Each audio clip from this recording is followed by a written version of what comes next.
آج اسے کچھ اچھا نہیں لگ رہا تھا، دل کو کسی پل قرار نہیں تھا۔ باسط کا موبائل بجنے لگا۔ ہیلو جی ہاں وعلیکم السلام، کسی کاشف کا فون ہے؟ باسط نے فون اس کی طرف بڑھاتے ہوئے کہا اور اس نے بغیر کسی ہچکچاہٹ کے فون پکڑ لیا۔ جی السلام علیکم، کیسے ہیں آپ؟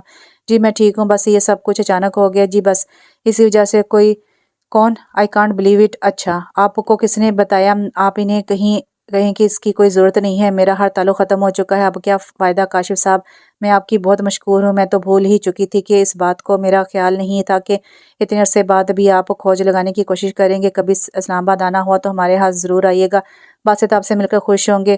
ارے نہیں، he is a very nice person, okay اللہ حافظ۔ اسے فون بند کر کے باسط کو پکڑا دے جو حیران سا کھڑا اسے دیکھ رہا تھا۔ تم ہستی اچھی لگتی ہو، اسے بہت پہلے پڑھی کسی نظم کا مصرع یاد آئے، اس نے اسے پہلی بار ہنستے دیکھا تھا، لیکن اب شاید رشتے اور انداز نظر کا فرق تھا، وہ اس کی سوچوں سے بنیاز کہہ رہی تھی۔ جانتے ہیں مجھے رسوائی کے اندھیرے غار میں دھکیلنے والے کون تھے؟ کون؟ تائی امی اور نوین بھابی۔ کیا؟ باسط حیران رہ گیا۔ اون نے رشتے سے انکار کو اپنی بے عزتی سمجھا، شاید کوئی ایموشنل فیلنگز بھی رکھتا تھا، اس کا خیال ہوگا کہ اس طرح کرنے پر میں بدنام ہو جاؤں گی اور جب وہ احسان جتا کر رشتہ مانگیں گے تو پھر گھر والے نکاح نہیں کریں گے، بعد میں تائی امی اور نوین بھی شامل ہوگی۔ کاشف بتا رہا تھا کہ آبزرویشن سے تو کام نہیں بن سکا، کوئی بتانے والا نہیں تھا، اب اس کا فون آتا ہے یا نہیں، اور آتا ہے تو کس وقت؟ اس نے پہلے اسی بندے جیسا ڈرامہ کیا اور ساتھ ہی ٹیپ لگا دی۔ شروع میں اسے نوین بھابی کی اپنی امی کے ساتھ باتوں پر شک گزرا تو انہوں نے تائی امی کے فون پر ٹیپ لگا دی، اس بارے میں جو گفتگو ہوئی تھوڑی تھوڑی کر کے ریکارڈ کرتے رہے، جب مکمل ثبوت جمع ہو گئے تو رات انہوں نے ابا اور نعمان بھائی کو وہ ثبوت پیش کر دیے۔ پھر باسط حیرت سے سنتے ہوئے پوچھا، کاشف کو ہینا نے خبر دی؟ نعمان بھائی نے نوین بھابی کو طلاق کی وارننگ دے کر گھر سے نکال دیا اور شرط رکھی کہ وہ اور انہیں کے گھر والے میرے پاؤں پکڑ کر معافی مانگے اور منائیں تو میں انہیں اپنے گھر رکھنے پر آمادہ ہوں گا۔ میں نے کاشف سے کہا کہ ان سے کہنا میرا ان لوگوں سے کوئی تعلق نہیں ہے، اب ان سب کا کیا فائدہ؟ وہ بولتے بولتے خاموش ہو گئی۔ پہلی بار اس نے باسط سے اتنی زیادہ بات کی تھی، ورنہ وہی بولتا تھا۔ آج وہ سب کی نظروں میں سرخرو ہو کر بہت ہلکی پھلکی ہو گئی تھی، مگر دل کی اداسی کم ہونے کی بجائے بڑھ گئی تھی۔ کسی کا کیا گیا، دنیا تو اس کی تہ بالا ہو گئی تھی، اس سے مجرم ٹھہرا کر اب بری کیا جا رہا تھا، تو اس سارے عمل میں کسی کی ذات کا کچھ نہیں بگڑا تھا، صرف وہی زلزلوں کی زد میں آئی تھی۔ باسط خاموشی سے کھڑا اس کے چہرے کے بدلتے رنگوں کو دیکھ رہا تھا، وہ اس کے احساسات سمجھتا تھا مگر اس کی دلجوئی کرنے اور حوصلہ دینے کے سوا کچھ نہیں کر سکتا تھا۔ آپ کوئی تصورہ نہیں کریں گے، اسے اپنی طرف دکھتا پا کر زنیرہ نے کہا، سزا دینے کی بجائے معاف کر دینا بہترین عمل ہے۔ میں کسی کو سزا دے رہی ہوں نہ بدلہ لے رہی ہوں، میں جیسے بھی صحیح اب اس گھر میں خود کو ایڈجسٹ کر چکی ہوں، ٹھہرے ہوئے پانی میں ہلچل مچانے سے کیا فائدہ؟ میں اپنے اندر زنیرہ سبحان کو مار کر زنیرہ باسط بنی ہوں، اس سے اب مرا ہی رہنے دے، اسی میں سب کا فائدہ ہے۔ باقی وہ لوگ یا نعمان بھائی کیا کرتے ہیں یہ ان کا گھریلو معاملہ ہے، ہمارا اس سے کوئی تعلق نہیں۔ وہ آج بھی پہلے دن کی طرح اپنی بات پر جمی ہوئی تھی اور باسط کے پاس اس کا ساتھ دینے کے سوا کوئی راستہ نہ تھا۔ وہ اسے یہ بھی نہیں بتاتا تھا کہ وہ لوگ روز فون پر اس کی خیریت پوچھتے ہیں، وہ بہت ضدی تھی، اگر یہ گھر ہی ایسے چھوڑ دیتی تو بے ایمان ہو جاتی۔ سامان گھڑی میں رکھا جا چکا تھا، باسط سنی کو اٹھائے اس کا منتظر کھڑا تھا۔ کیا تیاری رہ گئی ہے بھئی؟ بس چلیں۔ وہ سنی کے فیڈر اور دیگر چھوٹی چھوٹی ضروریات کا بیگ اٹھاتے ہوئے بولی، لائیں مجھے پکڑا دے۔ باسط نے بیگ اس کے ہاتھ سے لے لیا۔ ارے آپ تو فل ہو گئے ہیں۔ وہ اس کے ایک طرف سنی اور دوسری ہاتھ میں بیگ دیکھ کر مسکرائی، کسی ایک کو مجھے پکڑا دیں۔ ارے نہیں، آپ قدم ساتھ ملائے، مجھے اچھا لگ رہا ہے، باسط معنی خیزی سے بولا۔ وہ خاموشی سے اس کے ساتھ چلنے لگی۔ سٹنگ روم میں رکھا باسط کا موبائل بج رہا تھا۔ زینی اٹینڈ کریں پلیز۔ کون؟ دوسری طرف سے ابا نے پوچھا۔ جی کسی سے بات کرنی ہے؟ وہ اجنبی بن گئی زنیرہ بیٹی، ابا کی آواز بھر آ گئی۔ زنیرہ کے دل کو کچھ ہونے لگا۔ کیسی ہو بیٹا؟ ان کی آواز سے لگ رہا تھا وہ رو رہے ہیں۔ جی رونگ نمبر۔ اس نے موبائل آف کر دیا۔ کل جب اس کے آنسو نے کسی کے دل پر اثر نہیں کیا تھا تو آج وہ کیوں متاثر ہوتی؟ گاڑی ایئرپورٹ کی طرف دوڑ رہی تھی، وہ الجھی بظاہر بھائی کی طرف دیکھ رہی تھی مگر نظر کسی چیز پر مرکوز نہیں تھی۔ پہلے اماں کا فون آیا اور اس نے ان کی آہذاری کے باوجود فون بند کر دیا، پھر لقمان آیا اور اس نے بے رخی اور برے رویے کے باعث روتا ہوا چلا گیا۔ حالانکہ اس وقت تک انہیں کاشف سے حقائق کا علم نہیں ہوا تھا، انہیں تو شاید یہ بھی علم نہیں تھا کہ کوئی اسے بے گناہ ثابت کرنے کی جستجو میں لگا ہوا۔ ایسا نہیں تھا کہ وہ انہیں پریشان کر کے ان کا دل دکھا کر مطمئن بلکہ اس کے اندر کی بے قلی اور اداسی مزید بڑھ گئی۔ مطمئن ہو گئی تھی بلکہ اس کے اندر کی بے قلی اور اداسی مزید بڑھ گئی تھی۔ کاشف کے فون نے جہاں اس کے سر سے نہ کردہ گناہ کا بوجھ اتارا تھا، وہیں اس کے دل پر بھاری بوجھ آن پڑا تھا۔ نعمان بھائی نے بھابی کو گھر سے نکال دیا ہے، یعنی وہ اپنا گھر تباہ کر کے اس کے ساتھ کی گئی زیادتی کا کفارہ ادا کرنا چاہتے تھے۔ اب گھر سے نکلتے ہوئے ابا کا اسے فون پر پکارنا اور رونا